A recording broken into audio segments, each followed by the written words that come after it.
Call the meeting to order. And first are the minutes from the previous meeting. Any questions? I just have a miss. Yeah. Any comments? Okay, do I hear a motion to have the minutes of the previous meeting? Yep. For the minutes. Second, okay. All in favor? Okay, that's passed. Okay. And then to start our work session off, we have a continued review of draft tobacco regulations to include a restriction on flavored tobacco products, continued from the June 11th, 2019 meeting. I think they just did all of them. Yeah. So I gave my packet away to council on this one, for just the tobacco.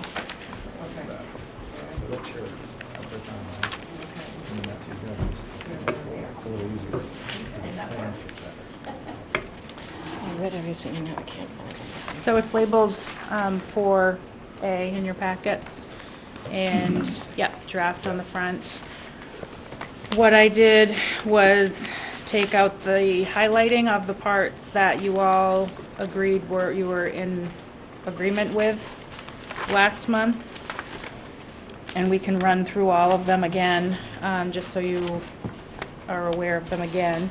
But the one part that was still up in the air was on page 7, number 10, maximum number of tobacco product sales permits. This language would limit the number of retail stores we have in town. Right now, we have 16 and one permit application in to be reviewed, which would make it 17 if we approve that one before these regulations go through.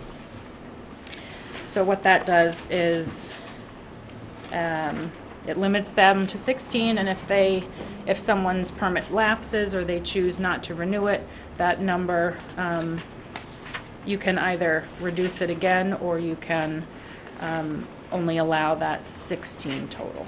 So if you want to just take a minute and read through that. This includes adult only? This is all retail tobacco permits, So whether they're... I was thinking, if we wanted to have any adult only places, because to sell for 21 and over, there wouldn't be able to be any with the cap at 16. Mm-hmm. I didn't know if we wanted to reconsider that. What's the reason again? For the adult, could we stipulate adult only or no? I don't know, I'd actually refer to Bob Collette from the Tobacco Control Program. If the question is, can we only give permits to adult-only stores? I don't think so either.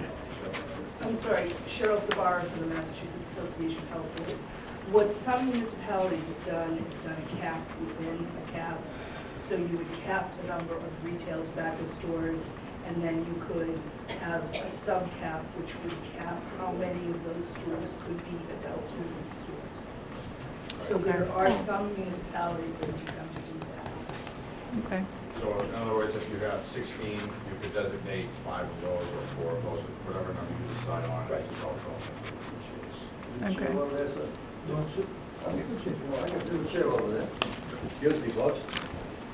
If you could sign in, I'd appreciate it. Sure. Thank you.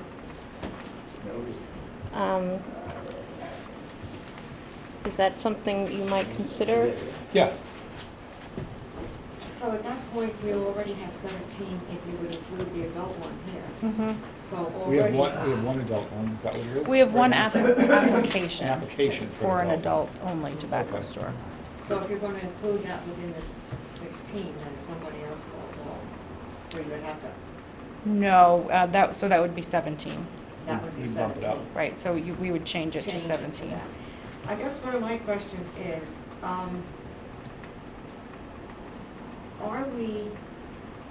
discriminating towards somebody else that might want to open up a store and also sell tobacco and say, okay, these 16 can do it, but you can't. Is that really fair? Now, I'm not a smoker, and I don't agree with it, but I'm looking at the, you know, a retail person that wants to sell it. Do we, is it fair to say, you know, Thank you. all these 16 can do it, but you can't? If it's a new store that is not currently licensed right now, that's kind of the point of restricting the number and then reducing it every time someone falls off to try to limit the access to the products. So we're saying, and that includes just regular tobacco, not these flavored Yeah. ones? Right. Right. Did you want to add something? Sure, thank you. Yeah, Bob Collette, Cape Cod Regional Tobacco Control Program. The capping policies are known and proven to be an effective way of reducing access to not only youth, it's a density issue, so that you don't have, you know, store after store after store after store selling these things. Demoralizes it over time, and also makes the privilege of selling tobacco in Harwich much more valuable, and tends to reduce the number of illegal sales because they're that valuable. People can also buy them from each other, such as they do with liquor licenses. So if you view them in that light, I think you might have a different opinion. Okay, okay.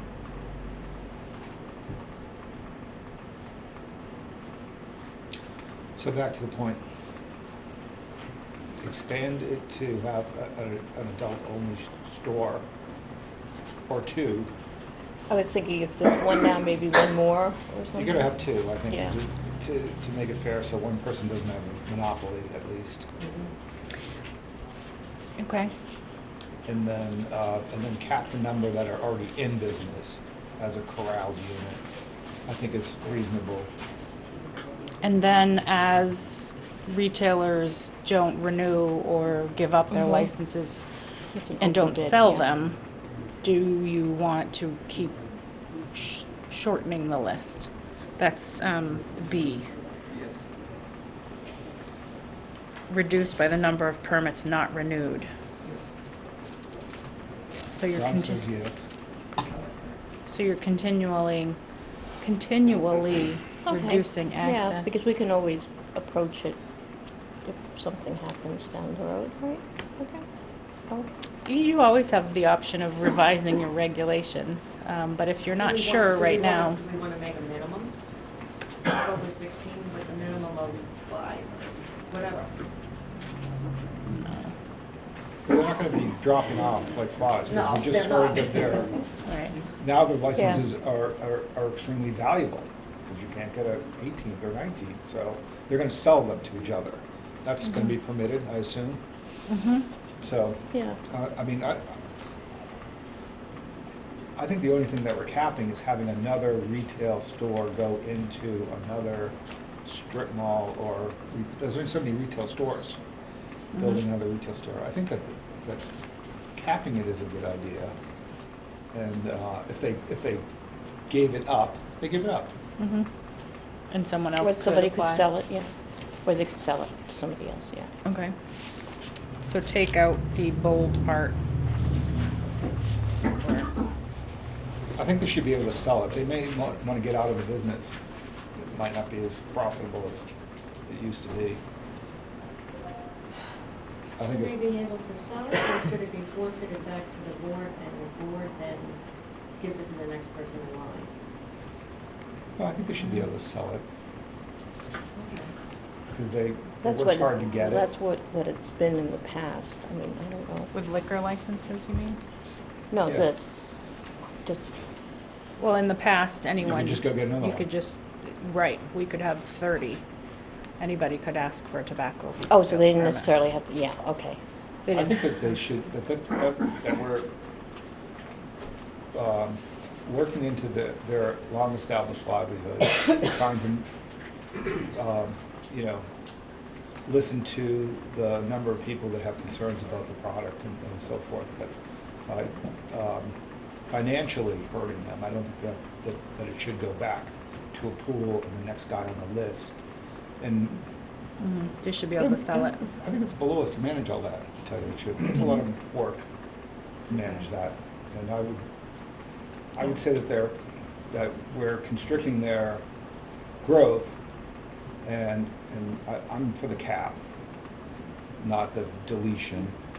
And I'm for personally letting 2 adult-only stores into town, not 1. And Would that be part of the cap? that would be an Another addition. adult store No, would be part of the cap? the Should be 2 a sub-cap, like, Sub-cap. sub-cap. So they could have 2, everybody could stay in business, you're not putting them out of business, and 2 more additional stores could come in. I think, And then, Bob and might then have that's it. do you have a comment, Bob? Yes. Just a point of clarification, the permit itself and the terms of the regulation as you have in front of you is, but the permit itself is not transferable, but the permit could be transferred to the business, so if somebody buys a business, you get the whole thing, including the permit. Okay, So, and then if the place does go out of business, becomes a laundromat or something like that, that permit then would drop off from this. okay. Yeah, that's Okay, all right, that would make sense. Mhm. Yeah, just a point of clarification. Thank you, thank you. all right. That's okay, I think. Yeah, that makes sense. okay. What do you think about that, Ron? Yeah, I like that idea. So we cap. So we leave it alone. So we leave have it as at written. 16. We leave it as written, 17. we leave it as written, we cap it at 17. There's 2 more adult stores, 18 and 19. If they go out of business, That's it. it's gone. If they transfer it, they can transfer it. They can sell it with their business. If it stays in the same place. Yeah, it has Yeah. a transfer of Yeah, all right. ownership, okay. Transfers that of makes ownership in the same location. Right. But one can't close up shop And on do it Route soon. 137 and then pop up again on Route 28. Right, Right, Right. right. okay.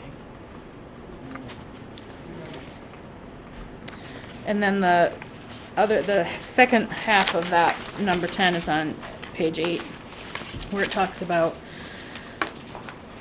tobacco sales permits shall not be issued to any new applicant for a retail location within 500 feet of a public or private elementary school.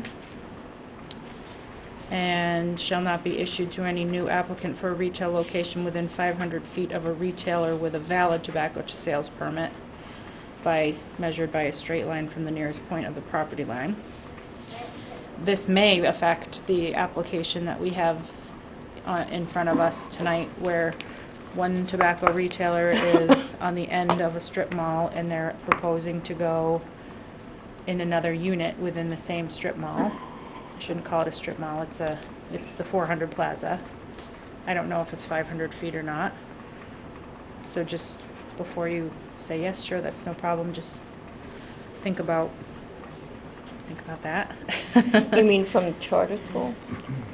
You don't- Um, I'm not sure that 400 East Harwich is that? Right, I believe it's in the same plaza, Yeah. yes. The application that we have before us, Is an all-adult place in that plaza.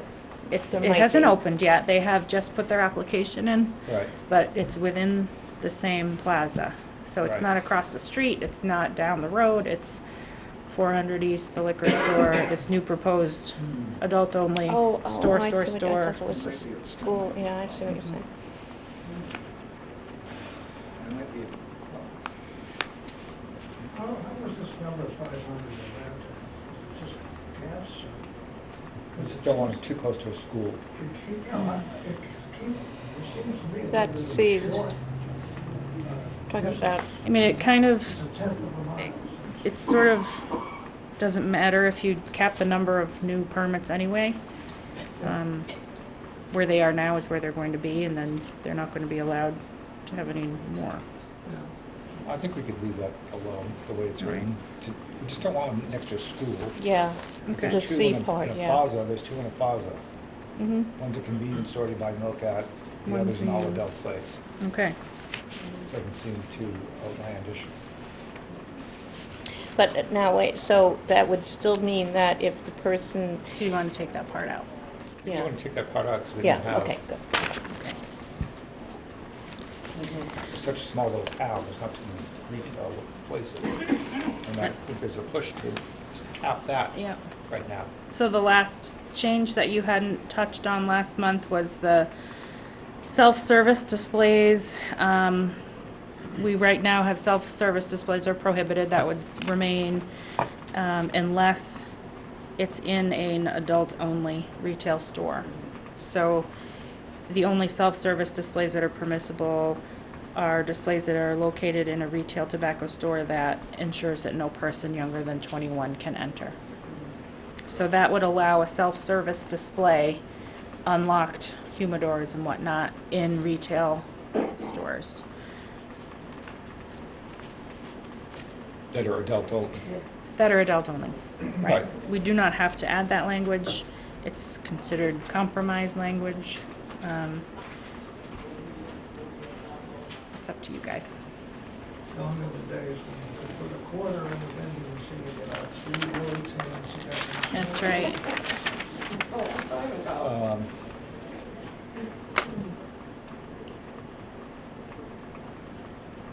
Basically, we're trying to run the store now. Yeah. That whether or not they We're can have a lim- humidor open to the public or not. Right now, we Self-serve or not. don't, right. Right now, we do not allow it in Right. convenience stores. Right, but in an adult-only store, I think you probably would allow that. Or wouldn't you? Let's see. I would only be concerned with whether or not the store is actually letting all adults in there or all 21 and over in there, and then worrying about theft from younger kids. So a Well, I 21 mean, goes in there, and They're two different things. that's their business They problem, can't have a, but, they can't have a kid in yeah. there, period. yeah. And, I don't know, I don't go buy cigars, stuff like that. I can't remember if the humidor is locked or not locked. Any comments from anybody? Typically locked. Typically locked. It's typically locked. Or you have to go in with the store associate. But at most cigar stores, they're not locked. They're locked. At an adult only, they're not Right. locked. Yeah, locked. Leave it in. I think we keep it in. Lock it. Yeah, Okay. couldn't hurt. You guys want to talk about that? Anybody? Seems reasonable to keep it in locked. To keep it locked. Right. Okay, like, we would be different from the other adult-only stores. Other adult-only stores do not have them locked. Do not have them locked. Oh, okay. Again, we're into managing the store. I think we could come back to that. I'd rather be in line with the rest of the business practices Okay. to, you know, they've got to pay the rent doing this, so I however can- they've been doing it. I can find out what other towns have done with that, whether they keep it in or not. So what happens if you find that, we have the adult only store and they're not compliant with making sure that under 21 They doesn't get come in? Then big trouble. can they lose? Big fine. Yeah. Big dis, okay, Financial to court to taking the license away. all right. Right. Steps. It's a So step then process. there's an incentive to follow the There's a rules. police presence to Yes. Okay, take the license away if they're a bad operator. all right. Right. There's fining and eventually Board of Health compliance, and then eventually, if they still don't comply, then removing their license, suspending their license. So I can see we did a lot with that. Yeah, I'd rather be in line with, Everybody else? yeah. We'll figure out what that one is then.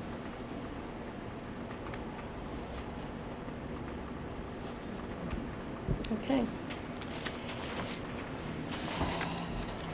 I wanted to tell you that I did give a copy of these draft regulations to our town council today Yeah. in light of the lawsuit that Barnstable is undergoing right now. Cumberland Farms Yeah, has filed suit against the Barnstable Board of Health because of these exact regulations that you're looking at. So Yeah. I've given them to town council so they can look through it to make sure they're legally defensible, which I'm sure they are because they've been used throughout many, many municipalities. Yeah, but there's a strong verbal opposition right here, and that's just gonna decide this thing. Courts, it's fair. You get your say, do the court, not us.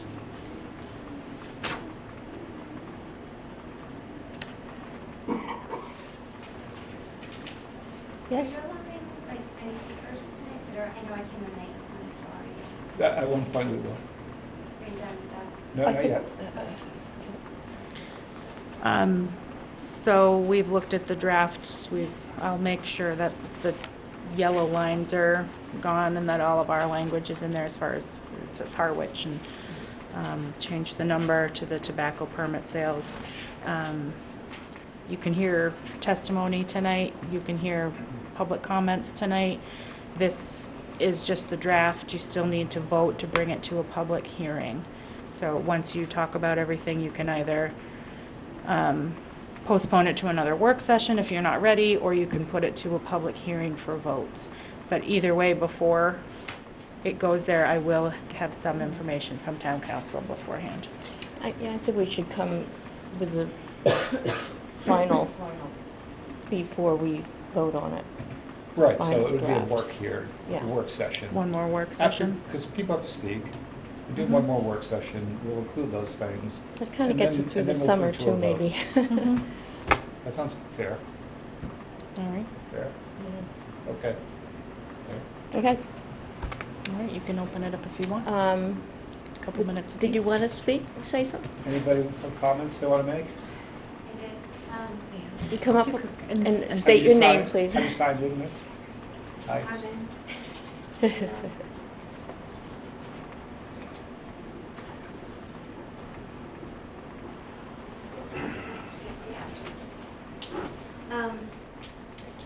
So, I wasn't gonna give my name, but some of you know who I am. I have a son, I have 3 sons, actually, in Harwich. And I have a son at Nauset, and, like a lot of kids, he was vaping in March. 9 o'clock in the morning, just dropped him off at school, right? And he had a grand mal seizure. Sorry, I haven't really talked about this in public. I better hold it together by now, but 3 minutes in the bathroom. So bad he almost knocked the nurse over. And there was nothing in it but nicotine. Mango flavored nicotine. Did that. That's it. And it's not uncommon. And these kids, they just don't get it. Like, you think that would make his friends stop, and it hasn't.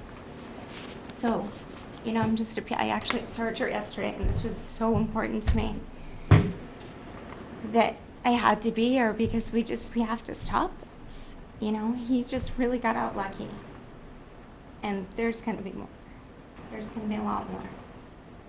There was nothing in it. We had it tested, and everybody thinks, oh, you know, there had to be something else. There wasn't. He shared it with another kid, and that's it. And these are good kids. They're not punks, you know. They're just average kids.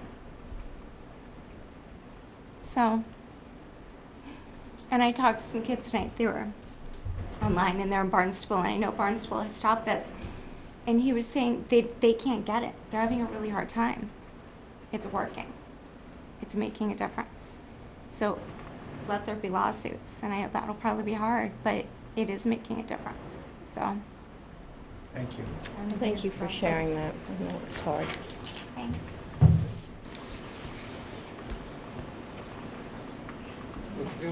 Anyone else?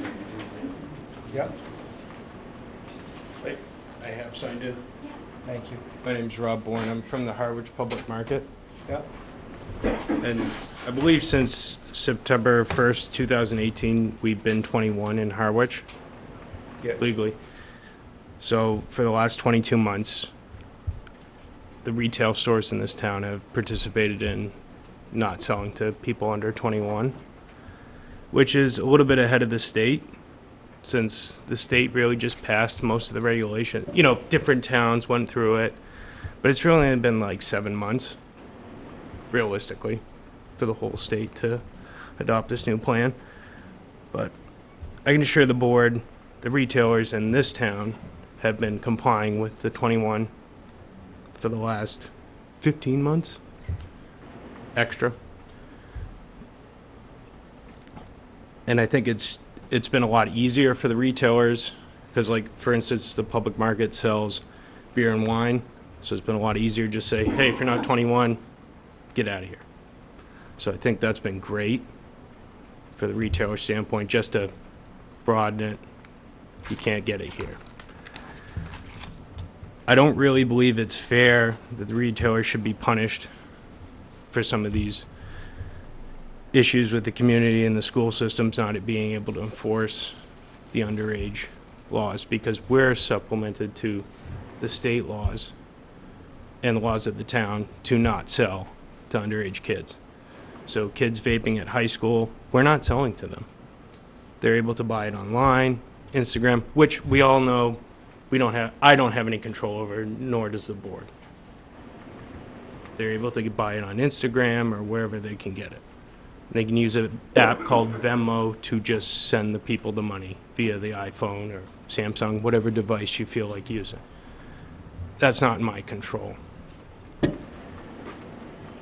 I think as the board and the retailers have always been able to come to a good compromise on certain things, maybe we could talk about the advertisement, the placement of the products in question, as well as what said products and where they're going to go in display in the store. And Harwich has always taken a hard line on advertising, which I'm all about. We're all about keeping it the way the town is. We don't want Newport signs next to the highway. I get it. But I think we all can come to a compromise here where everybody's happy. But as far as the retailers go, the kids are not buying it at our stores. We're checked by the state. It's the real deal. These guys don't fool around. It's just same with booze. We're not selling to underage kids. And if you do, it's a serious business. So just wanted to say that. I think we can just come to a compromise here with it. That's all I want to say. Thank you. Anybody else?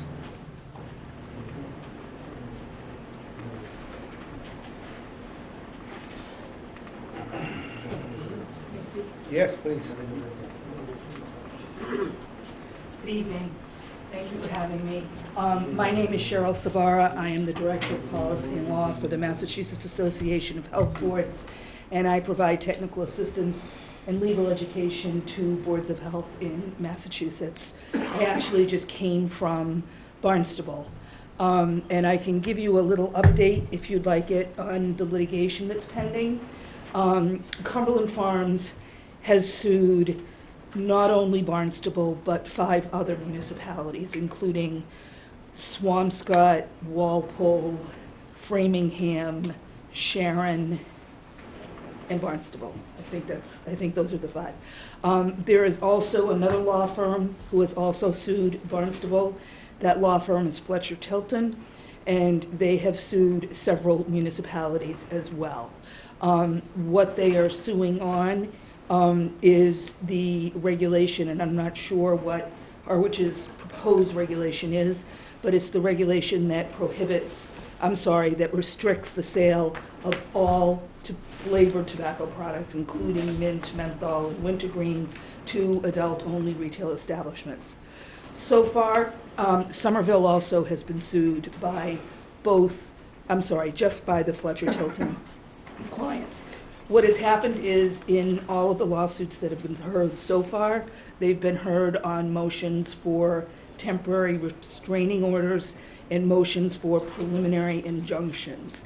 And that means that the plaintiffs, the retailers, Cumberland Farms, has asked the court to prohibit the city or town from enforcing on those regulations because they feel that it's more damaging to them than the public health benefit that would occur from these regulations. Cumberland Farms and the other retailers have lost every time they've gone before a court. They lost in Middlesex Superior Court. That case is now on for a motion to dismiss.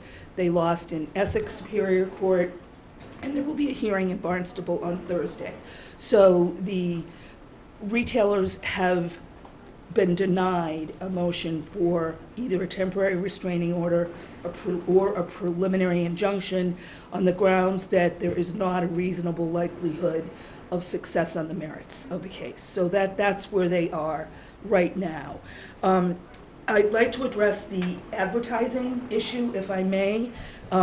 It's funny because in other countries, you see these big graphic warnings on tobacco packs, and you see power walls that are covered with black.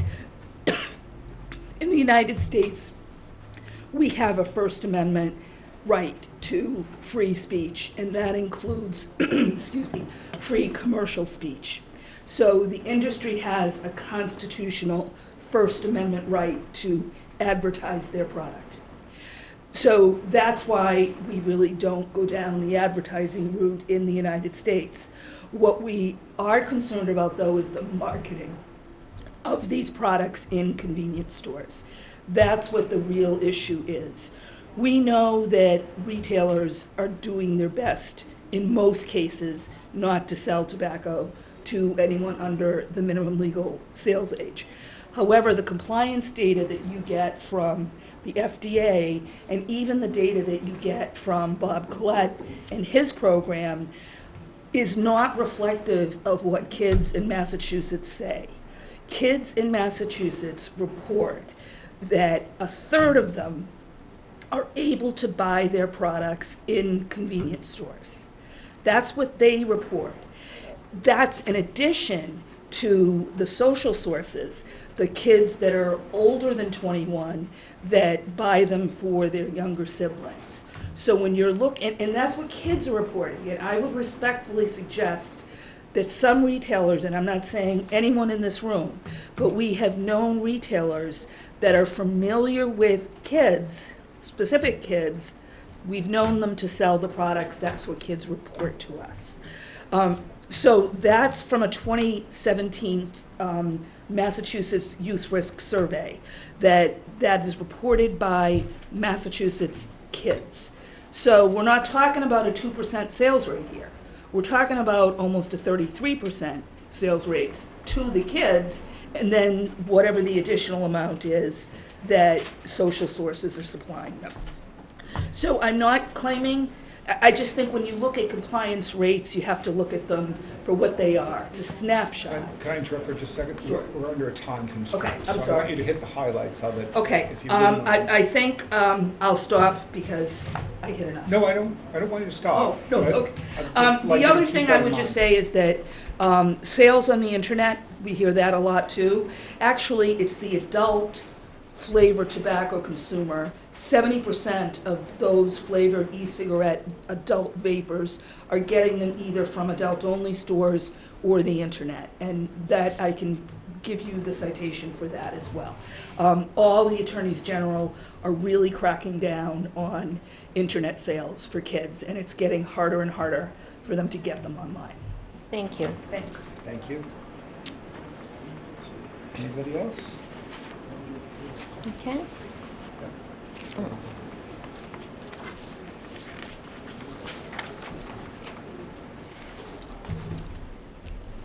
Good evening, board. My name is Paresh Patel, owner of East Harwich Market. I'm the manager of East Harwich Market, Parveen Patel.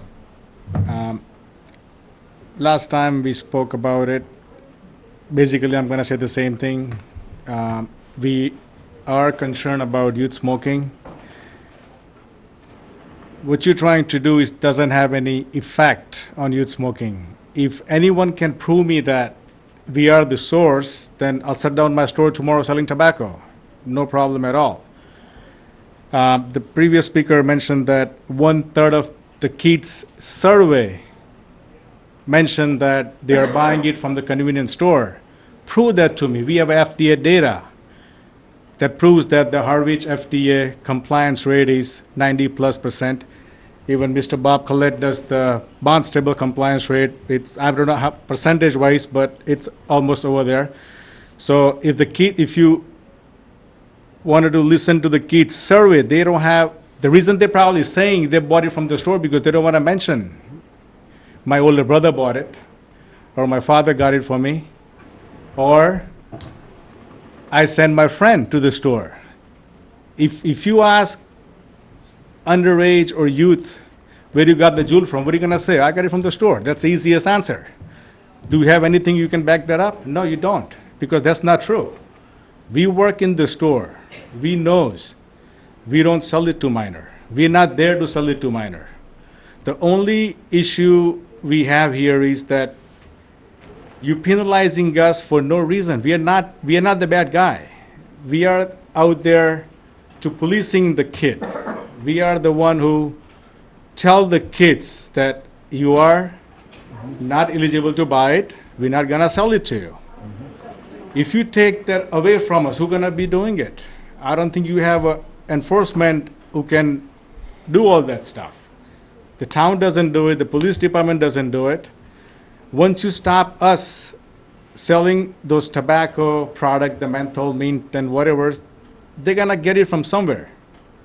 I think you're encouraging black marketing here. Okay. I just, These are the points you've made. You're on record already. yeah, Yeah. so I Some of the just, points. I mean, If there's well, nothing- If there's nothing new, right, wrap it well, up. yep, that's it, so I'm good, thank you. Thank Yep. you. Thank you. I have one comment about pretty much all of these presentations, because they're all sort of based on the same premise. There are lots of leaks in the boat, and you're only patching one leak. Therefore, you shouldn't patch that one leak. And that kind of attitude, or that kind of argument has been used for tobacco, it's used for drugs, it's used for a lot of different things that people sell. The fact of the matter is, if you can do something, patch one hole, that's better than letting all the holes leak, Thank you. right? Thank And you. that's my opinion. And I don't think the fact that the others have not been patched is any reason not to patch our hole. That's all. Okay. Okay. So we'll continue this to our next work session. That's what you want to do? Yes. Yeah, do we have to make a motion for that, or we just do that? We can just Do that. continue it. Continue Okay. it, we'll continue it, and we'll meet again. In a bigger room. Thank you. Thank you. Is there, Yes. just one quick question. Right now in Harwich, is there any rules on underage kids that get caught smoking? Is there any repercussions, like say, It's a police issue, it has nothing to do with the but is sport. it like an MIP thing? No, it has nothing to do with the sport, it's a No, police issue, it's but a is civil there- offense. I don't know what, Is there a fine or something associated with that? I would ask the police. Okay. we don't know. I'm just curious, just because that's what we're kind of talking. If someone gets caught smoking cigarettes on Main Street. is Doesn't there- have anything to do with us. Okay, just Yeah. wanted to clarify. Thank you. Yep, Thank you. all right. Next. Okay. Moving on. So the next item on our agenda is to review a revised fee waiver policy. Last month, we had a nonprofit come to us to ask for a waiver of fees for a temporary food permit. And after that discussion, you decided that you'd like to look at updating your fee waiver policy to allow an option for nonprofits to ask for fee waivers. So I redid the language, and I want to read it so you can decide if it's something you want or don't want. Yeah, looks good. Yeah, I liked Yeah. that. Yeah. Can't find it, but I liked it. Drafted a fee waiver by the Knights of Columbus Initiative. I like it. Yeah. Seems fair. Do I hear a motion to, I'll make a motion to Pass. accept that. okay, Fee waiver. second? Give All me in some money for favor? the town. Okay. Thank you for doing that. Okay.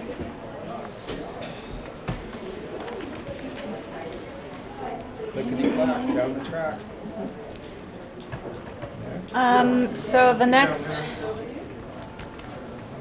item. People who came in, could you sign in, please? Yeah, there's a pen up there. Thanks. If you'd like to attend, yeah. Yes. Yes, please.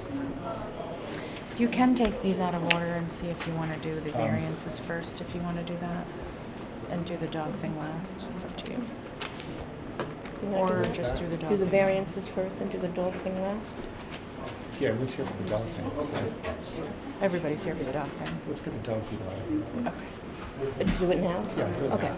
all right, okay, Yeah, okay. standing room over the dogs. Let's move it along. So the next item on your work session is a discussion regarding dogs on the premises of restaurants. A citizen approached me and gave me some information that he had researched, and his request is to adopt a proposed regulation that would allow dogs on the premises of food establishments.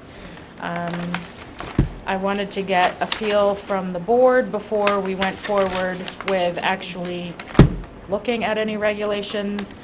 I didn't want to waste my time if you were all saying absolutely not, nowhere on a premises should we have dogs. Currently, we don't allow dogs on a food premises. Currently, dogs are prohibited per the federal food code on any part of a food establishment. That's a store that sells food, store that serves food, from Stop and Shop to the little Right, unless they're a cafes. service dog. Or some- yeah. Unless they what? Or a service dog.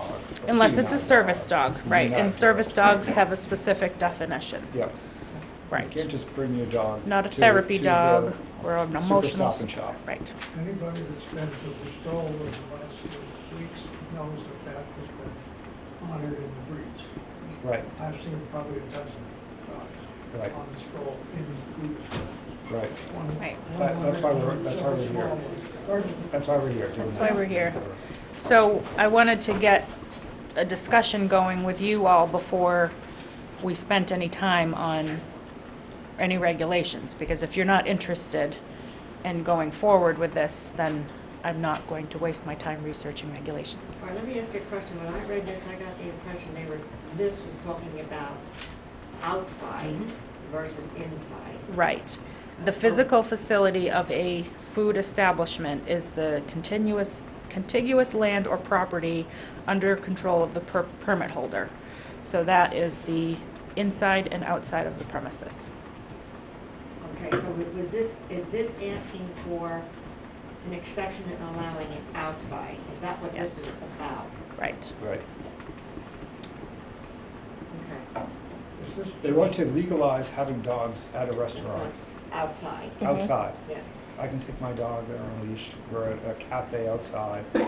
Anybody has a problem with that, they shouldn't. That's their argument. And right now, they can't do that legally, but there's been a lot of dogs going to restaurants. Yes. So now we have a room full of people that all have an opinion about this. Yes. What happens on Wednesday nights in Harwich? Oh, there are lots of, Right now, lots of dogs go to restaurants in Harwich Court, it seems like. Not just on Wednesday, What? Yes. Yeah, not but- just on Wednesday. Yeah, But yeah, it seems to be much more on the stroll. yeah, Just because it's a more popular night, yeah. yeah. But I think we're seeing them in the grocery stores as well as the restaurants. Service dogs are allowed. And these aren't service dogs. Yeah. These are not service dogs. You saw a dog on a leash at the grocery Yes. store? Yes. Yeah, okay. Inside? And Yes. I'm surprised that the grocery store didn't say That something. they don't. Right. They don't. And this particular case was a woman that had one, and I'm standing, looking at the shelf at something, and this dog is over there nipping at my leg. What? All Well, right? call the health department. So there's an opinion there with some precedent. I guess the Yep. other opinion I had is that there are, and I'm not one of them, but my daughter-in-law is highly allergic to dogs. Yep, So that, I think that's an issue there. I think the other issue is that people don't have control of their dogs, whether they're on a leash or not. Because I've also run into that walking on the path, where I've had a dog surround us, and the guy told me their dog was under control. Obviously, it was not, Yep. all right? And we got into a little altercation over this, and he got very, very nasty, all right? Okay, there's gonna be a So- time to vet So this all out. yes. Judge Judy, every episode has a dog bite Yes. story. Everyone's got a dog story. So, you know, I have concerns about when they say, you know, that you can have the dog if it's on a leash and it's under control. That's subjective. That's iffy. Yeah, That's I get that. subjective. Okay. Okay. Do we want to hear the rest of the My board? question would be, if there's a federal law that already prohibits this, why do we need a local law? Well, We're here to decide that. you're here to decide if you want one or not. Yeah. But what would you accomplish? Well, we're gonna listen to everyone's opinion. Yeah. Some people have an I opinion that we ought understand to what be the able to. question is, but the question is, that there's already a law against it, Yes. Correct. and it's at the highest level, Yes, the federal law. yes. The question is, who's enforcing it? Is that it? No, the question is, should the health department, should the Board of Health here adopt a local, Should we loosen it bylaw. up locally? You can bring your Right. dog to the stroll and have him Y- have a bowl of water next to you while you're sitting down having a drink. You mean, That's this what is the, to that's the allow question. dogs? Yeah. Yes. Yeah. You don't like that? Oh, I didn't realize it. You mean, we could be allowing people to break a federal law? We're talking about doing that. Yes. Do that with marijuana now. Yeah. Yeah. Oh, Okay. oh, all right, I see what the point is. It's not to reinforce it. No. it's allow to it. allow Yeah. it, yeah. Okay, you good? You got it? I'm good. Okay. I think it opens up Pandora's box and creates more of a problem than not. You accommodate a few people, and then all of a sudden, the compound implodes with more and more and more. And I think that becomes a real problem. Yep. I think it's hard to enforce too. Well, who's gonna enforce it? Yeah. And like I said, some of what's written in here is very arbitrary. Well, we're not saying we're going to enforce it, we're saying whether we're going to make, To even allow it. Yeah. Allow What it. I'm We don't saying allow is- it right now. Right. It's not being enforced. Right. The enforcement question is a whole other question hmm, that we could figure out.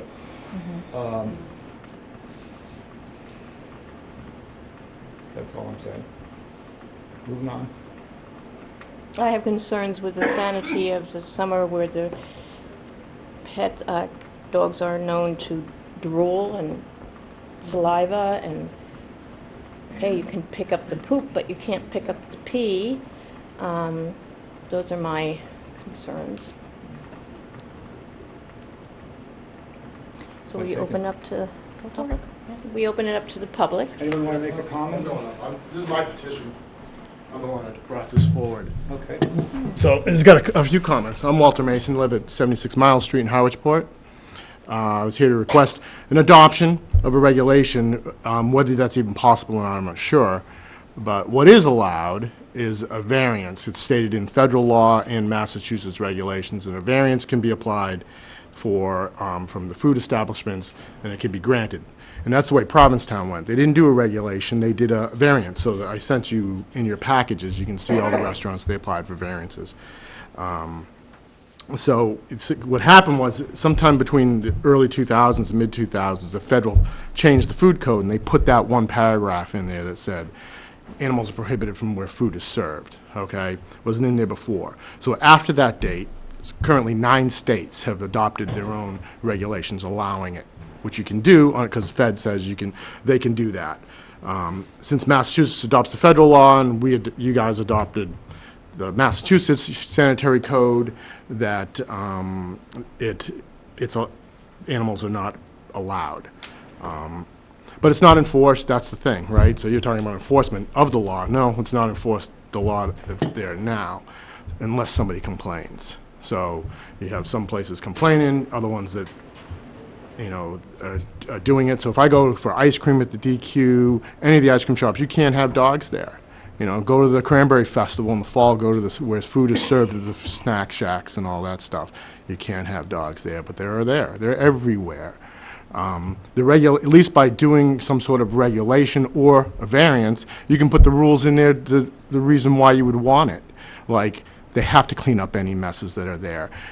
it's the owner's responsibility to be responsible for the dog. If you don't enforce something that's in a law now and something happens, well, the town could be liable for something like that because you're not enforcing the law. You know, this way you wouldn't have to enforce it because it would be allowed. All right. To solve the service dogs, a lot of people say their dogs are service dogs. You can't only ask like 2 questions. Is it because of the disability, and what tasks does the dog perform? You can't look at any documentation. You can't see anything. So they can lie. And that puts the onus on the food establishment to establish, is this, you know, what are we going to do? Well, they can't dispute it. Okay? So there's problems with that. I thought it would just make things a little easier because it happens now. I mean, the reason why I'm doing this is because I live in Harwich Port. I like to walk around. I get coffee in the morning. I stop for a couple minutes. I'll see some friends, you know, maybe go for a beer or something later. And just if my dog's with me, it's great, you know, and other people do too. So I didn't know this was not allowed.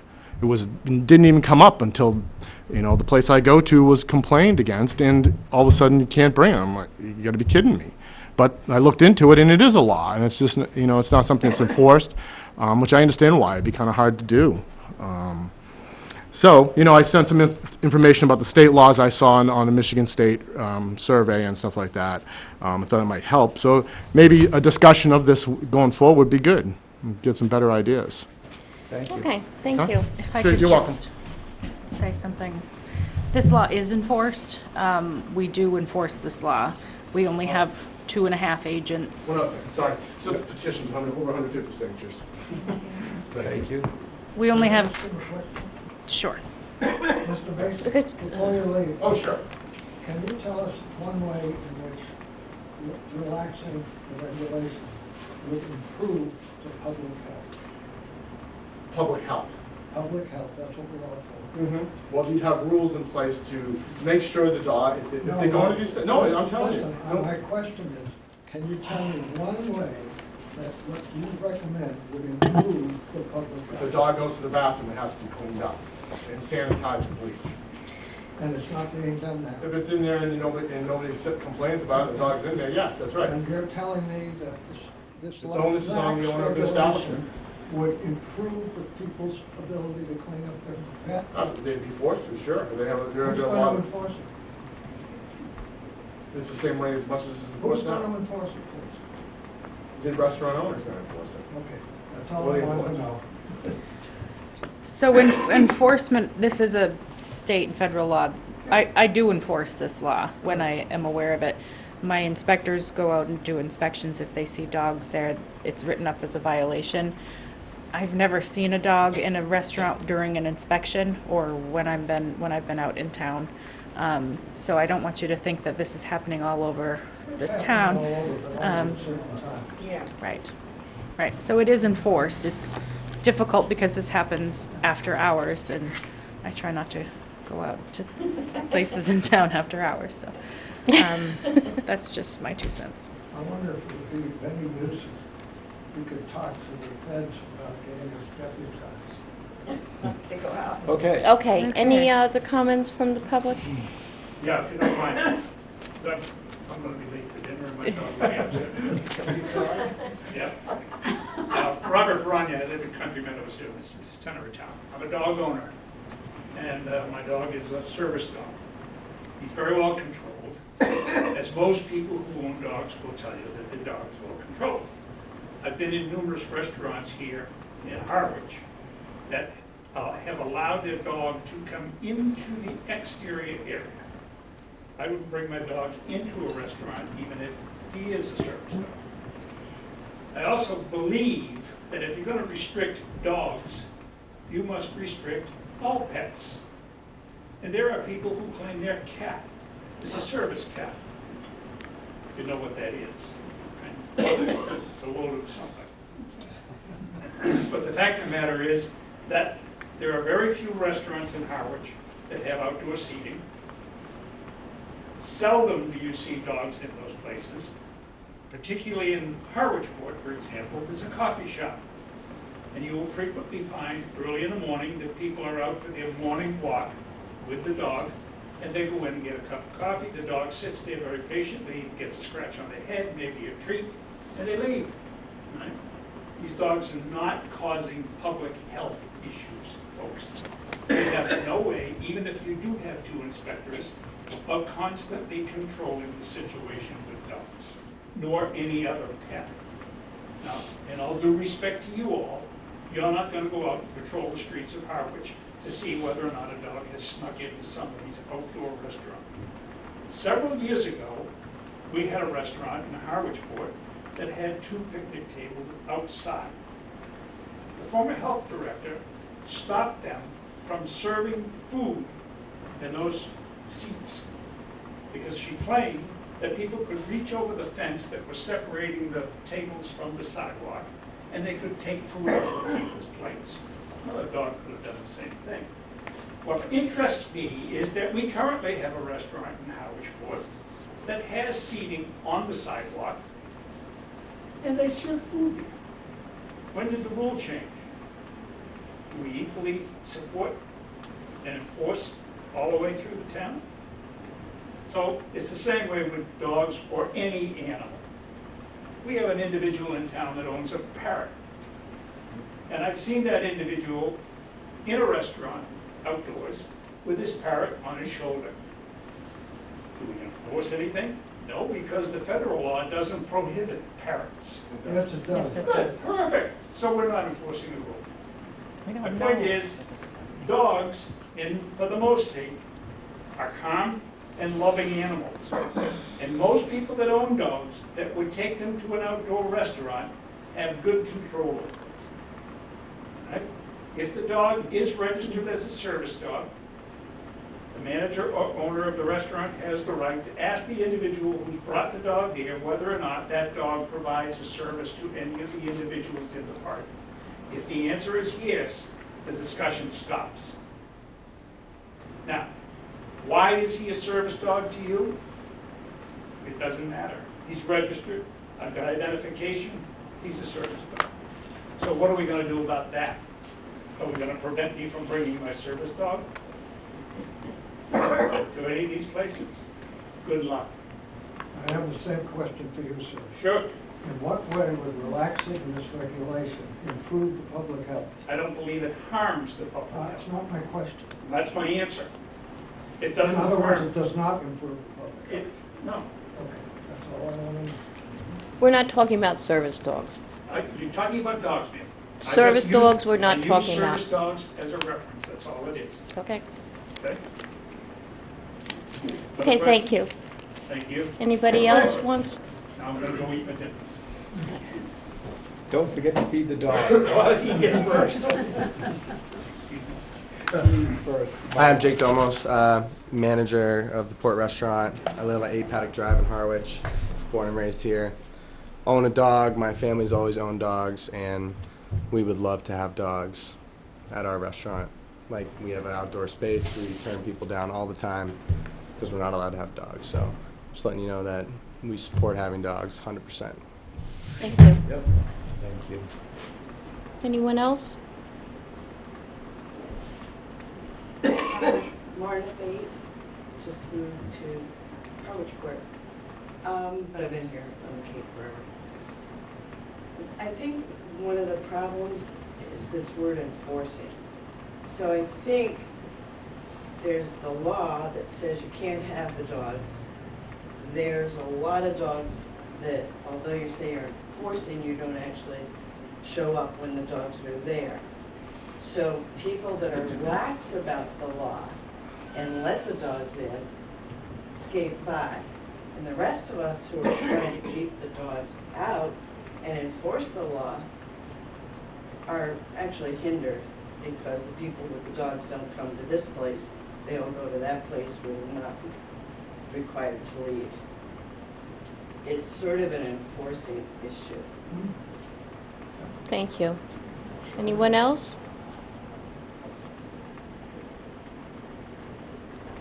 I'm sorry? Are we going to It's vote not on gonna this? We need to make sure, okay. Okay.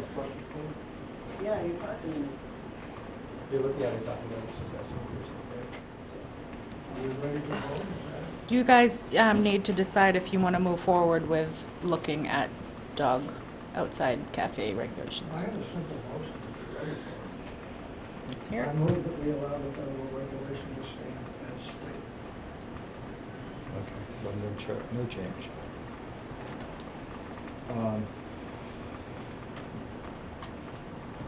Yeah, at this point, I'm, I second that. I would second that. I'd leave it alone. And it should be fair to everybody. If there's a law in the books, it's enforcement, and I think that that's more of an issue. We can work on that. Okay. Okay, so who seconded it? You seconded it, all in favor? Aye. Okay, it's unanimous that it stays as is. Okay. Now we need to deal with enforcement. Separate issue. For another day. Okay, thank you very much. There's no point in making it legal just because we can't enforce it. Move on. Okay. All right, so the next item on our agenda is new business, a show cause hearing for 262 Oak Street, Shanley, to discuss violations in accordance with 105 CMR 410, minimum standards of fitness for human habitation, cited on April 23rd, 2019. Is there anyone here for that? No, okay. I did speak with the owner, and she said that the tenant has moved out, and the building is vacant at the moment, and she will contact us when the violations have been corrected. Different place, no, different place. Different place. So this one, this is on Oak Street, and there's some housing violations there that a lot of them were due to the tenant, and now that tenant has vacated, so they're able to fix what's left on the list. So Perfect. I Okay. ask that you move to continue this to the next hearing to ensure compliance within the next 30 days. Okay, That's good. We don't need to vote on I do. that. I'll make a Oh. motion, we move that. Any seconds? Second. all in favor? Aye. Aye. All in favor? Then, the next hearing is for Anchorage condominiums at 15 Pleasant Street, the north building, to consider a request to install a new Title V septic system prepared by Moran Engineering Associates, LLC. They are requesting one variance from Title V minimum setbacks to allow a proposed soil absorption system to be 11 feet from the cellar wall where 20 feet is required. Variance request of 9 feet. I open the hearing. For the record, Rick Judd, Moran Engineering. The variance before you is a single variance to the setback to foundation wall to accommodate an existing 8-bedroom condominium. The existing unit has a 2,000-gallon septic tank and 2 leaching pits. During the course of the Anchorage's every 3-year sewage disposal inspection, it was determined that it was substandard, not functioning properly, or long-term not functioning properly. Before you is the best position that we can get a soil absorption system.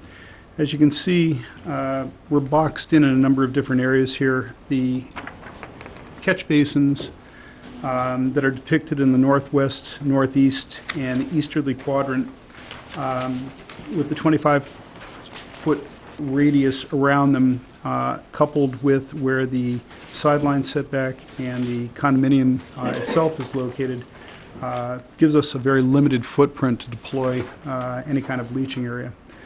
So therefore, we're looking at using a Presby gravity system, basically splitting it into 2 sections, 200 linear feet per section. And by doing so, we can accommodate getting this in here if the variance is granted from 20 feet to 11 feet, a 9-foot variance for the soil absorption. And through the chair, I'll take any questions the board may have. Okay, any comments from the audience? Okay. So this property has 4 condominium buildings on the site, and they all undergo inspections every 3 years.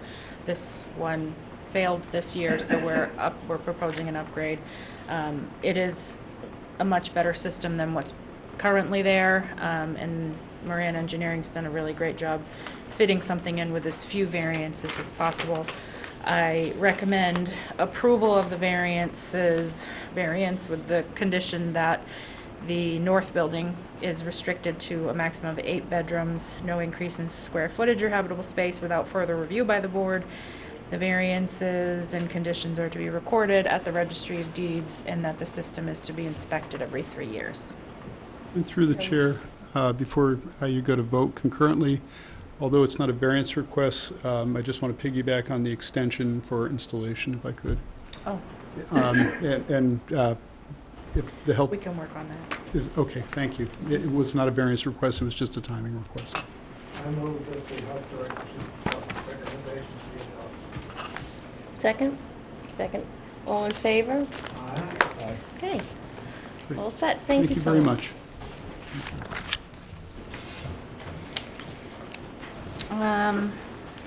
The next hearing is an environmental impact report for a preliminary subdivision off Littlefield Pond Road to demonstrate compliance with the Harwich Board of Health Regulation 1.211 environmental assessment.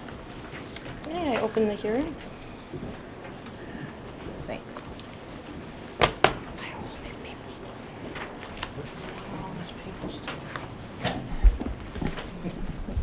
Good evening, members of the Board of Health. My name is Dan Ojala. I'm a land surveyor and civil engineer with Downcape Engineering in Yarmouthport, and helping the Robert B. Auer Company and some others out with a small subdivision here off the sort of the southwest end of the Osprey Lane. Used to be Belmont Estates subdivision there. It's Fish and Game goes east-west across our north border, and the extension of Littlefield Pond Road, a little cul-de-sac comes down to our east. And there's a great big lot in here. There's one of the subdivision lots, the original perimeter that we're making into a road layout, and another lot, portion of another one. It's a very big piece. And then dividing up the remaining pieces, there was a perimeter plan in here we did a number of years ago. And some other pieces have been acquired. Some of the Auer family owns 2 long wood lots that come in here. We're going to nick the end of those off, and so that's going to form part of Lot 5. And so where there's existing one lot, or it would be a lot if we get a permit from the board, from the conservation, the planning board, we're creating 6 new, so there's a total of 7. The profile is pretty typical for the area. It's rolling, glacial sands, sand and gravel, and we're following the topography with the road up and down. There's some natural low areas that'll be suitable for drainage, so we show some subsurface leaching here with a 100-year overflow with a no-fill, very similar to what we did next door when we did those subdivisions. It's kind of a natural area. And we're hoping to work with Fish and Game. They currently come in here, and then the Channing driveway spills off there. We'll just as soon revegetate that and have them come down our drive, and we're going to welcome their use of this. We think it doesn't make sense to have 2 drives running parallel to each other, and we don't want to really take over their drive, so we'll create a nice newer drive for them and offer them to use that, and hopefully they'll take us up on it. So for the health perspectives, we're looking at a few factors. Your regulation specifically calls out to look at them when you go over a certain number of bedrooms or gallons per day. And we're figuring that we'd probably go with 4-bedroom houses on this. The zone 2s are shown. There's a memo we prepared called the hydrogeologic data. And this is per your Board of Health Regulation 1.211.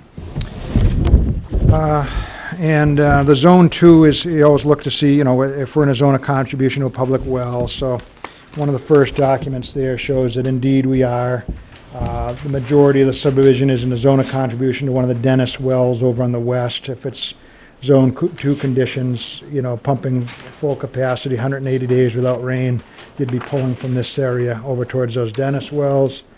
And portions of the first lot, which we call Lot 1, are in one of the Harwich zones, again, it's right on the border of a zone 2, so you'd have to have a long time without precipitation, pulling at the full pumping rate, and you could possibly pull some water from this one lot up to the Harwich well there.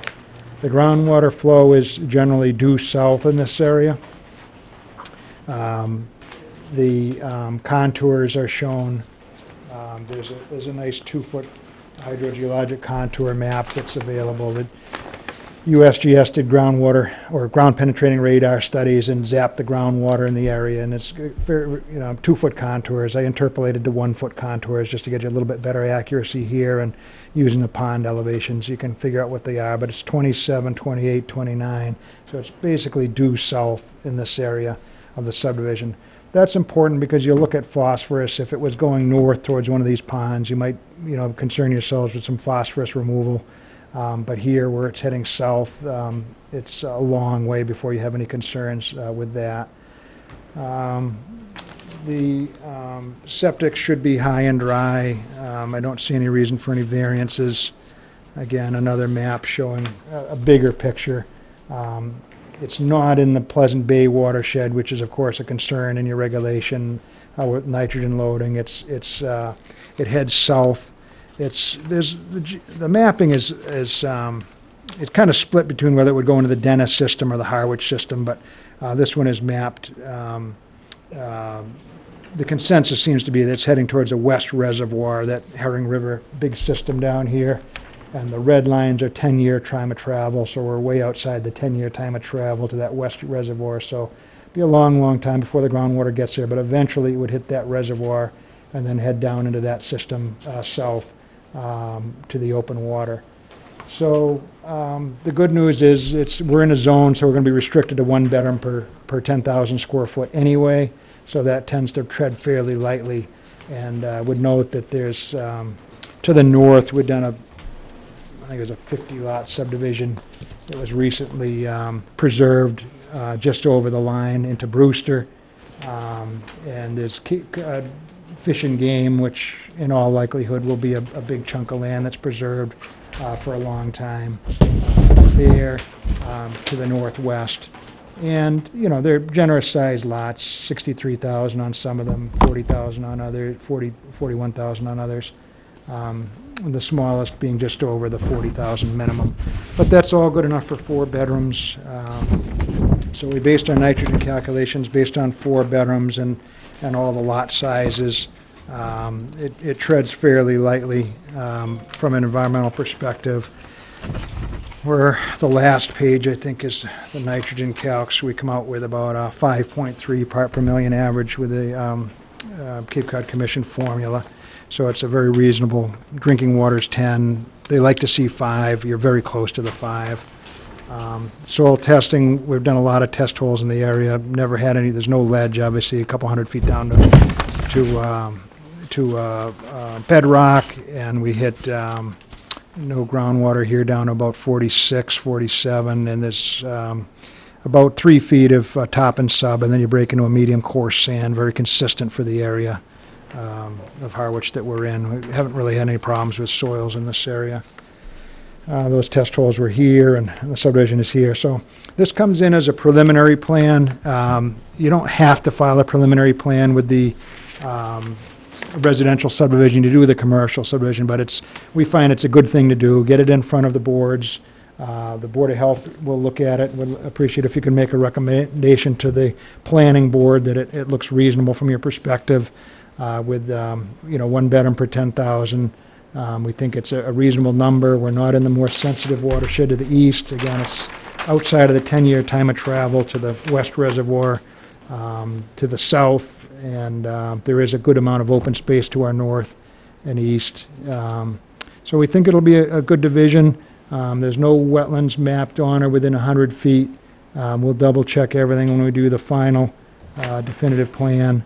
And you'll see us again for that filing. But I'd be glad to answer any questions if you have them. We try to go through a little bit of a narrative. Again, the planning board has continued their meeting from tonight for 2 weeks. And with any luck, we would certainly appreciate if you could just get a memo to them that you've reviewed it and at least don't have any fundamental problems with it. Again, you'll have another bite at the apple when we come through for the definitive. plan review. So hopefully, I did meet with Megan on it, and her general consensus was with, 4 bedrooms per acre, and it's on the western side, it's not in the higher zone of concern, and we should be in pretty good shape on this one. I'd be glad to answer any questions if you have them.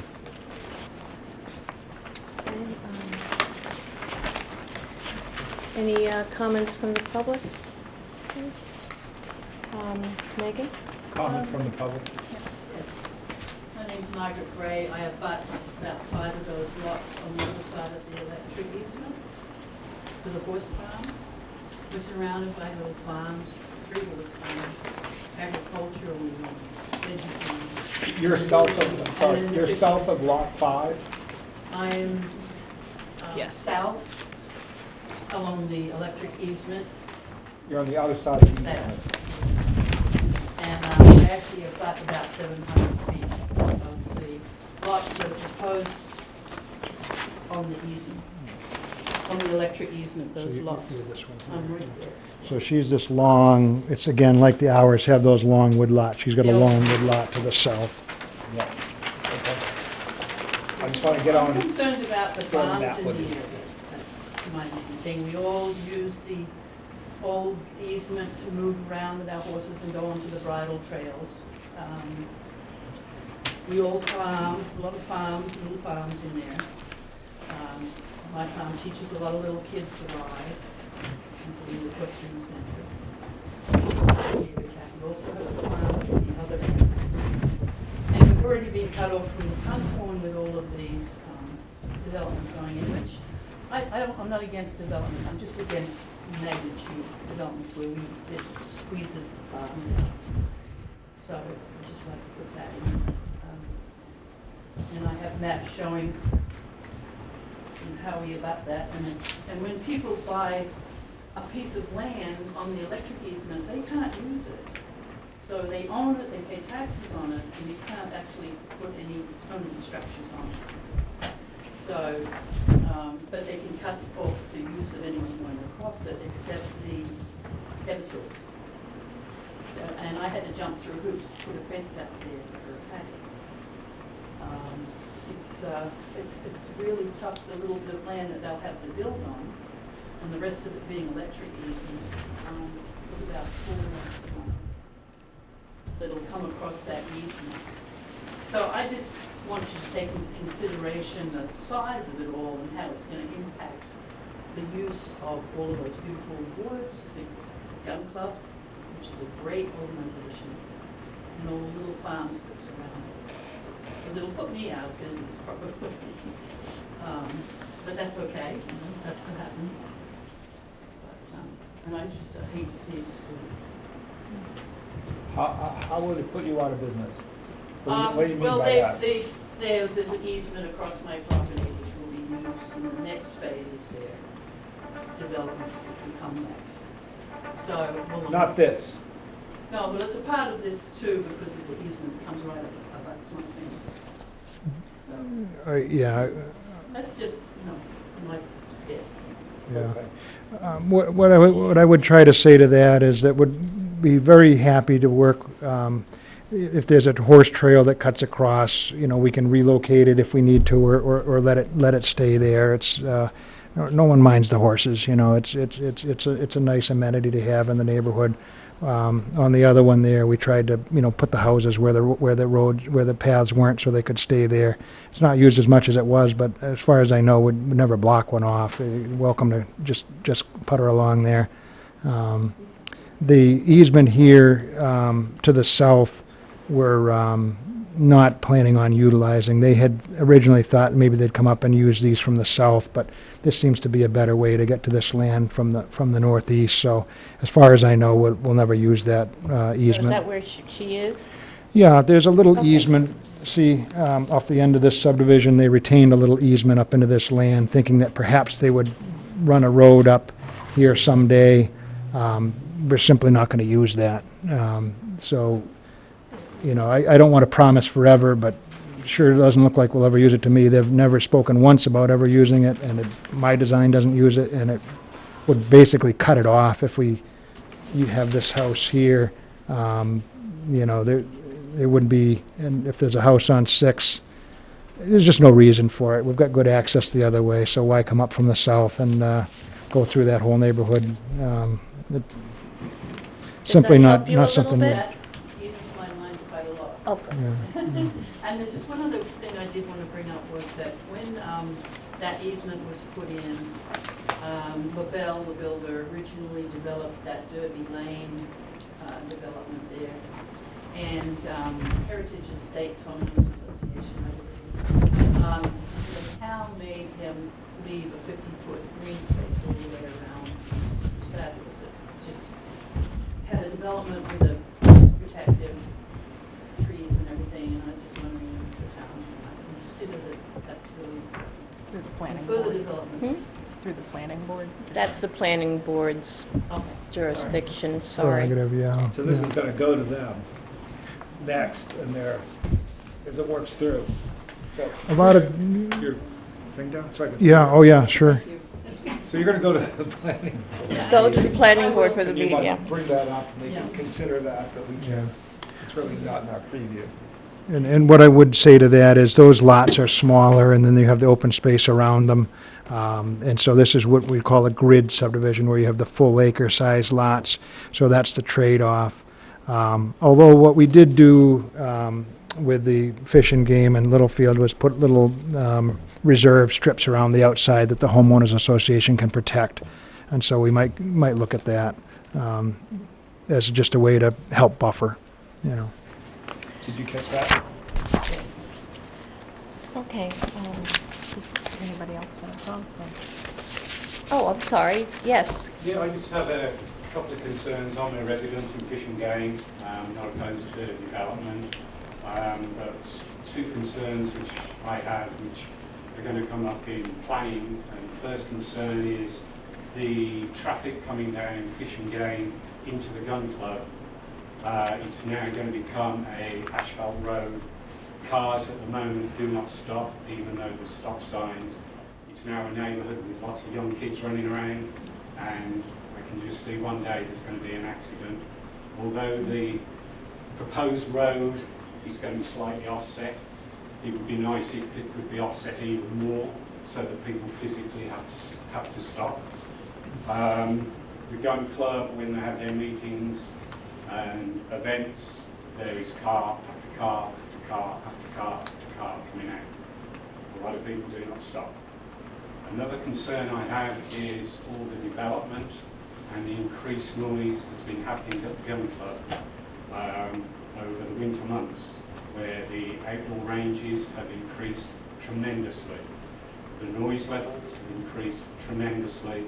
My concern with this development is the amount of trees going to come down are going to increase the noise. I'm not opposed to the gun club. I know there was a gun club there in the 30s, but I am concerned about the increased noise. I'm also concerned that there is a 3-foot berm that anybody can walk over and be on a firing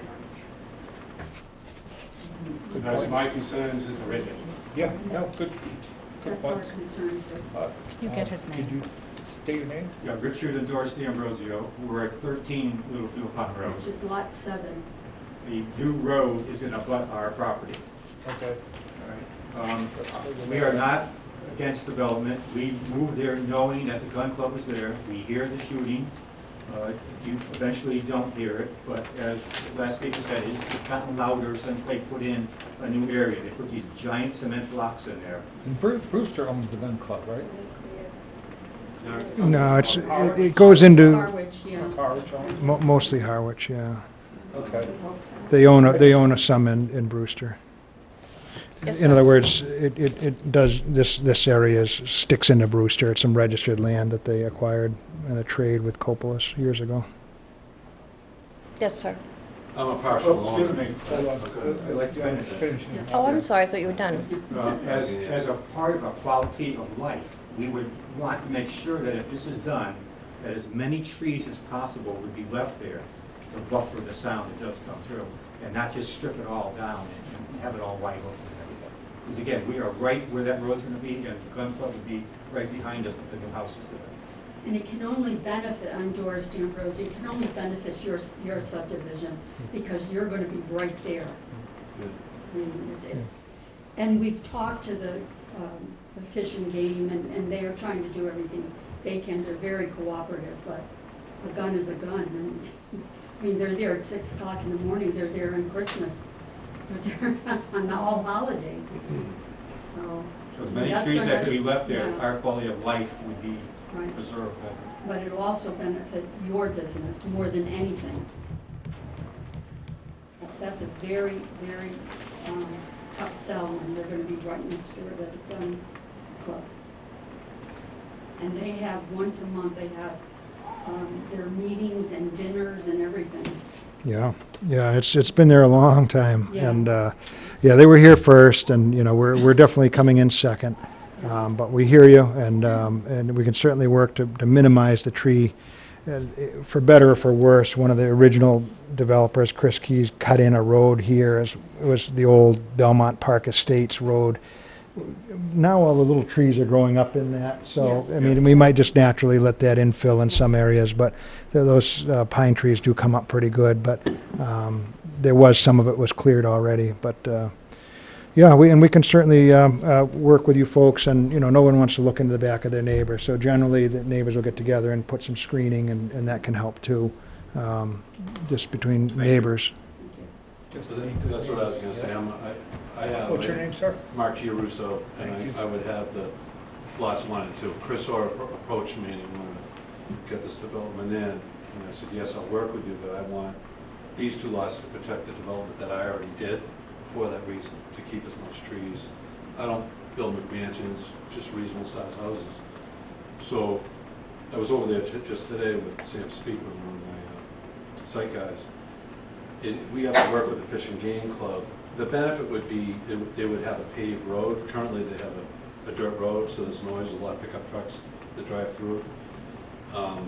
Where the new road is proposed, it would be nice to abort the old dirt road and get that to grow. Yeah. So then that'll help. I put a berm in initially. All planning board, right? Right. Okay. Yeah, this is all planning. Okay, so this is Board of Health. Yeah. Anything health-related you want to add, Nate, right now? I understand you have a couple of concerns, noise is health-related, I guess, or quality of life. And this is excellent that they're vetting this here to get your input, so Yes. you'll get on track for the next meeting Yes. to voice your opinions, and that's where you'll be able to negotiate possibly with this developer. But we're kind of focused in on only the septic size, that they can't build an apartment building there with 15 units. So that's what we're kind of looking at. Just to quality give of you- life is part of your. No, it area, does. It but- does have an opinion, and that's why we have the open discussion that we're having. Yeah, And will be appreciate it. But recorded. to get down to the nitty-gritty of the trees and where to, No, we what understand. to change, it's not really our preview. We can't really put a stipulation in on that fact. So I just wanted to state that for the record, Okay. so everyone's on the same page. Thank you. Anybody else? Okay. So I reviewed the environmental report, and they do meet all of the state and local requirements for nitrogen loading, and they're going to abide by the 1 bedroom per 10,000 square feet for wastewater. This area is not going to be sewered or not proposed to be sewered. So I do recommend Title V systems be put in with no variances, the subdivision be served by town water, and that it's 1 bedroom per 10,000 square feet. I move approval of the operators. I'll second that. All in favor? Okay, unanimous. Thank you very much. Thank you. Thank you. Thank you very much for your time.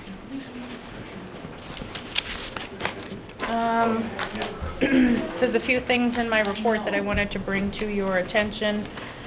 The first in your packet is a new personnel members and staff list. This is for emergency use only, not to be.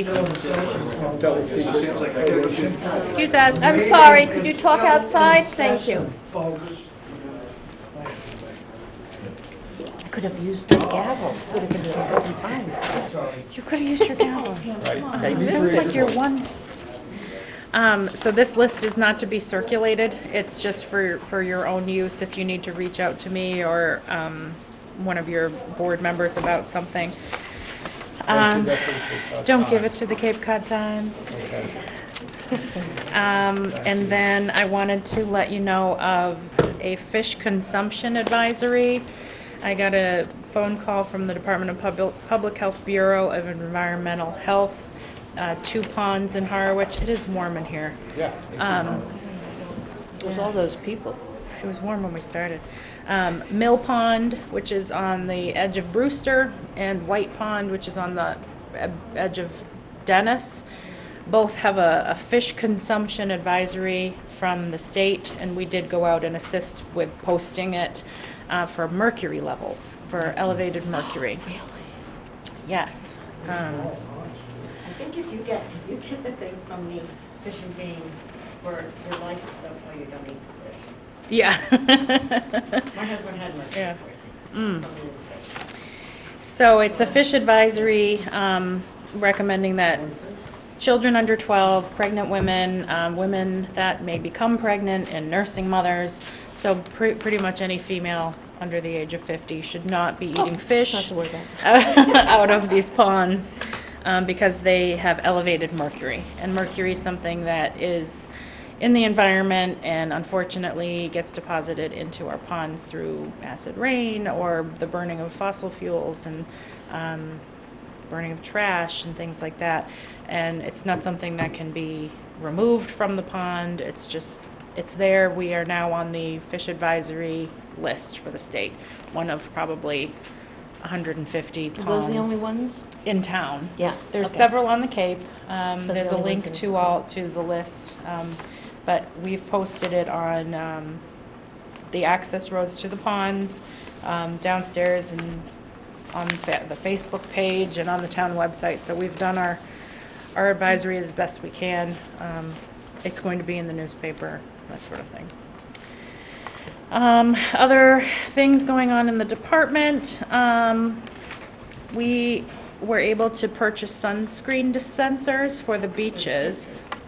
I had a little extra money at the end of the budget season, and these were very inexpensive.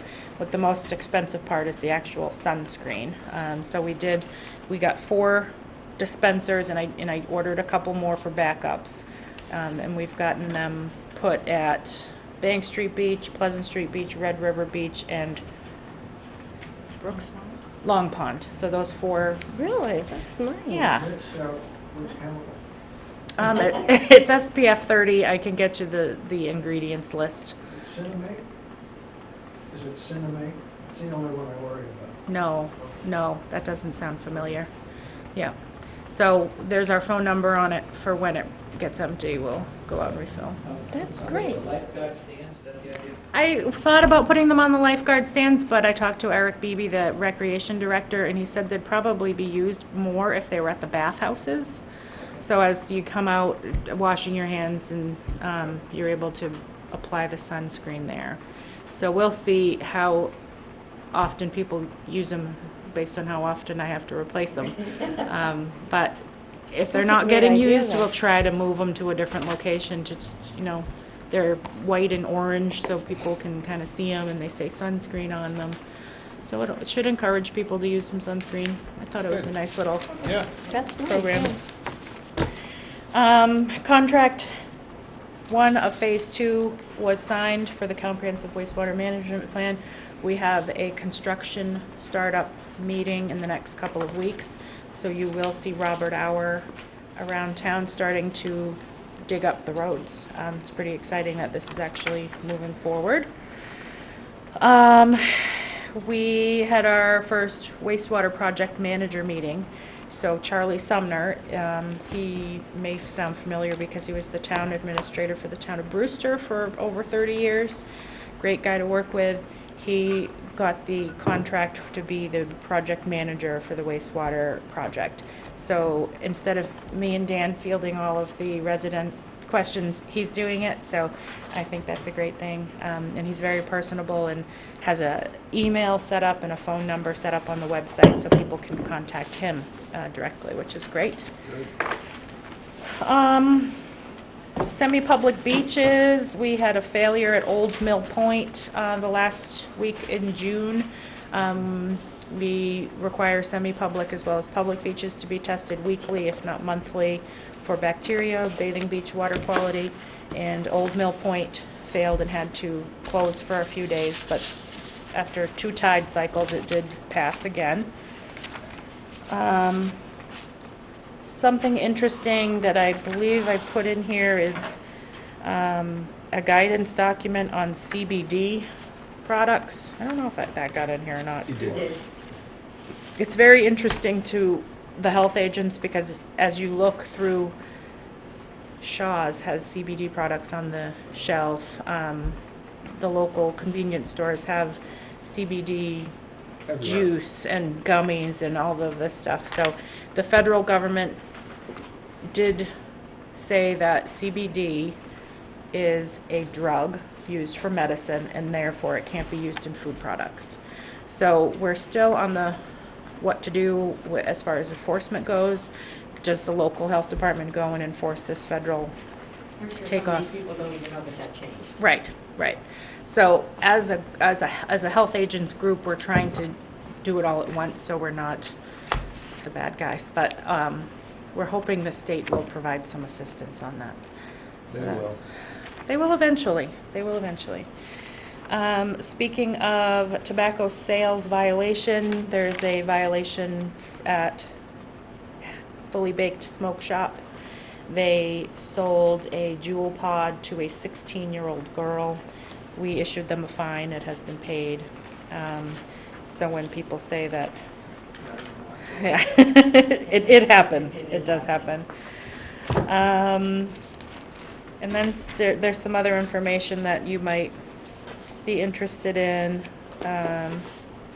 We got information about beavers. We don't really have any beavers. Something the state sends every few years. There is a notice from the DEP about an emergency contact list. I just wanted to make sure that you as the chair were comfortable being the emergency contact after I am for any notifications.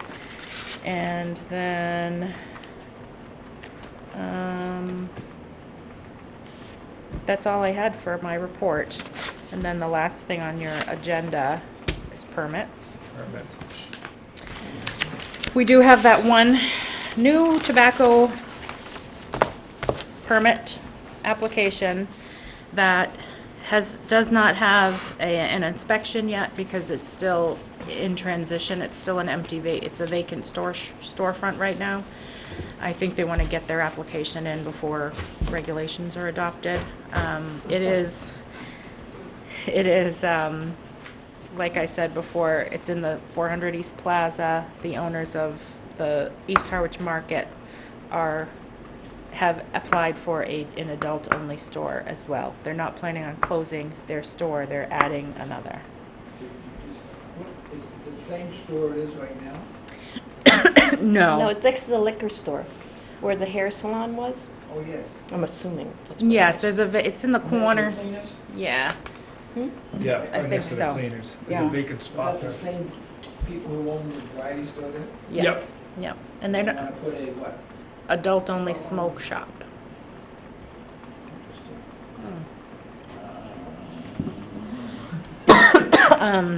You are able to postpone a vote on that one, Yes. pending definitely inspection on my part, but you can also postpone it until your regulations are in place as well. It's up to you. So that's going to be an adult only, Yes. like the smoke shop is in West Harwich? That's technically not adult only. He has not classified himself as that, How was he classified How's it himself? classified? We don't know. He's as a retailer. tobacco retailer. A tobacco retailer, so he can sell cigarettes. He can smell electronic cigarettes, he can sell, right now, So, he can right sell now, anything Right, tobacco related. yeah. Yeah. He's gonna take a big hit if that, if our little regulation comes through unless he reinvents himself. As an adult only, Right. yeah. Which he probably will. Right. It shouldn't hurt his business because you can't be 21 to purchase any of that stuff anyway. He doesn't have candy and soda or, Right, he doesn't sell milk. no, Like our He friends in doesn't East have a Harwich. smoking bar. he does not. Okay. I've been in smoking bar. It's just awful. I don't know how many people have. So, It's painful. what are your recommendations? Do we hold off on him, or do we? I would hold on, especially since you've postponed to another work session and not a public session, I would hold Right, off. right. See if he gets any closer to opening. Yeah, so you can hold that license. Yeah, let's do that. Make a motion? Motion to accept all the permits except that one?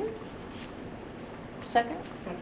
Say that again? When you can't say, be the motion and then first and second. Oh, go ahead. What's the motion again? To have the permits pass except for that one. To Except hold for the that. 400 East Yep. retail. To continue the smoke shop till the next meeting. So, we'll allow only 2 smoke shops in town? Adult.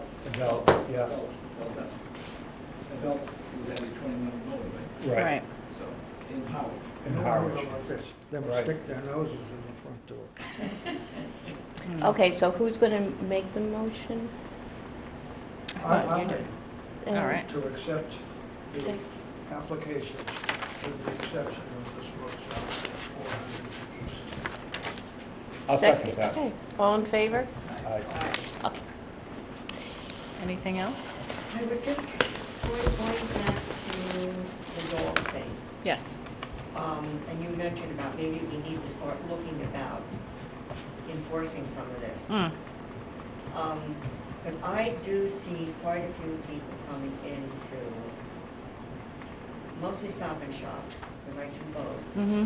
with dogs on leashes, or in the Little Food carriers, carts. yeah. So we enforce when we see it ourselves. I wasn't aware that this Yeah. wasn't supposed to happen. Yes. Or I would go to the, Complaint, I would go to yes. the store manager first Yes, and so, say something. and if people are uncomfortable with that, they can contact the Board of Health and lodge a complaint, and then we would investigate. And in a case of a dog at a restaurant, the dog's most likely not gonna be there when we go, but Right. we would have a conversation with the business owner and tell them that it's not allowed and that they need to do their They own need to- enforcement. You know, we can't enforce it. The police are way too busy. But we could post a lot of signage in places like that. It might not work, but it certainly would work. Is there any way to hold the owners responsible? Not in favor of the signs, personally. I think that the onus is on the restaurateur to play by all the rules. Yes. And that's the rule. Yeah, I Yes. would say that. So, No, I'm just thinking signage should emphasize that there is a rule. That a lot of people don't know. I did request that Perks put up a sign that says no dogs allowed per Board of Health because there were 3 or 4 valid complaints in the last 2 weeks, 3 At weeks. restaurants or the food? At the food, at Perks, it's the coffee shop down in Okay. 28. So because it was a repeat violation, I issued him a written warning and made him put a sign up at the entrance that says no dogs allowed per Board of Health. For the US government. is it out? Have you seen I it? think that would be. I have seen it in a picture. I have not visited to see Okay, it so it is myself. out. Yeah. I mean, that's the crux of this group, basically. Yes, one's, Is and that one's not half- allowed, it's just they're doing it when I can't see it, and, And the others want to do it too, and make it But are legal for following the everybody. rules, yeah. That's the 150 people that's on that thing. They want to be able to go to both bars with their dogs.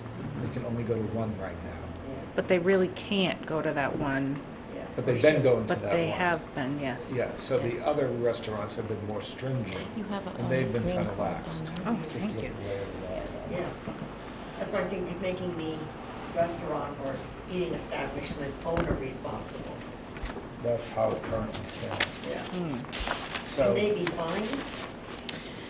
That's We the don't next have, step, right? yeah, we would have to adopt a regulation to do 21 Ds for It's a food. federal law, but we have to enforce it, I would Yeah. think.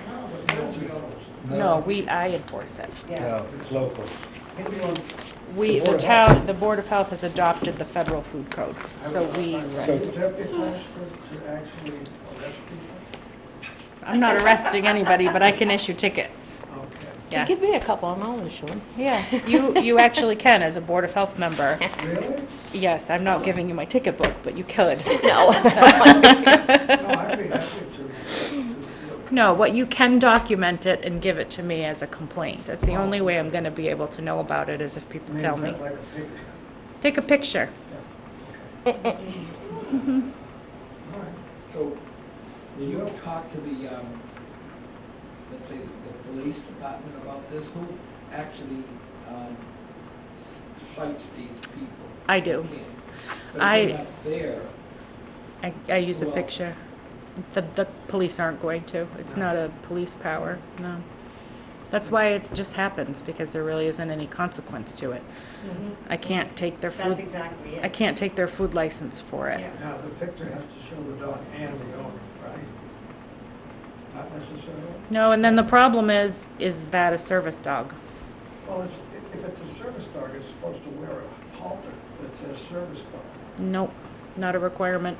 Well, I think it is now. Nope, No? no, I thought it was. it's not. I think that this will all, kerfuffle will all blow over, and that it might be connected to the whole war on expanding the restaurant scene down there. From the two There's stores, a yeah. lot of competition, and we've been going through a 6-month G-Loves. debate about expanding one restaurant. and G-Love. there's other restaurants that were opposed to that. Amy's in the parking lot. So there's a back There's a big history here. history here, and this She's is telling me to go. kind of the Mhm. end of it. Oh, all right. The last round of volleys, shall we say.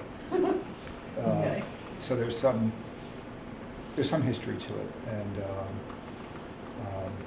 we should do a better job at policing it, and I think the sign is a good first Start, step. yeah. And And I can do more education to the establishments. I can send out a I was notice. just gonna say, can a notice be sent out as a reminder? Yes, yeah. Yeah, and I did that a couple years We ago. want to keep the playing field level Yes. and fair to all of them. Yes. Okay, All right. great. And welcome to the new. No, we have to make as a new motion member. to adjourn. You make a second. Okay. Second motion to adjourn? All All in in favor? favor? Aye. Good, we're done. Thank you. Thank you. Thank you. It is hot, hot, hot in here. I know.